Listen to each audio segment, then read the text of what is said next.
I think we're inviting God's judgment on our nation when we shake our fist at him and say, we know better than you as to what constitutes a marriage.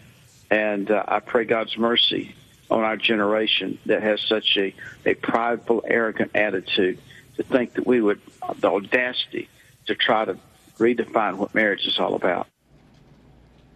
Chick-fil-A CEO Dan Cathy 2 weeks ago saying that he supports and his restaurant supports traditional marriage. Well, that set off a firestorm in cities like Chicago and Boston and Washington, D.C. Those mayors saying that that restaurant is not welcome. Take a listen. Chick-fil-A's values are not Chicago values. They're not respectful of our residents, our neighbors, and our family members. And if you're going to be part of the Chicago community, you should reflect the Chicago values. Well, today, thousands and thousands of people around the country showed up at Chick-fil-A's. We had pictures of drive-thrus going around the block a couple of times. We had lines in malls at Chick-fil-A's that went out and around, looping around, supporting this organization and supporting this restaurant and really making a political statement. What about this? Let's bring in a panel. Charles. I think it's simply astonishing hearing Rahm Emanuel defining, according to his political ideas, who is welcome and who is not welcome in Chicago. Look, everybody has a right to boycott whatever he wants, or to organize a boycott. It's a free country.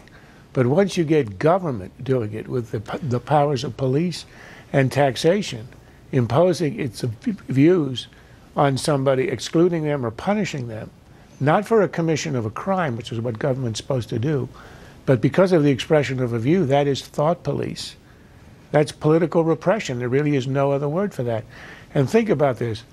What is Dan Cathy saying in his opposition to gay marriage that is different, that is incongruent with the position that President of the United States, Barack Obama, held 6 months ago on the same issue? He was opposed to gay marriage. Does that mean that for the first 3 months of the Obama presidency, he was a bigot who was deserving of ostracism and social punishment? And remember, Rahm Emanuel was his chief of staff at the beginning of that, was also on the position, also supported the position of being against gay marriage. I think this is just an astonishing overreach and an abuse of power. Juan, and this comes with the backdrop of Democrats for the National Convention in Charlotte thinking about and probably adding support of gay marriage as a plank to their convention platform.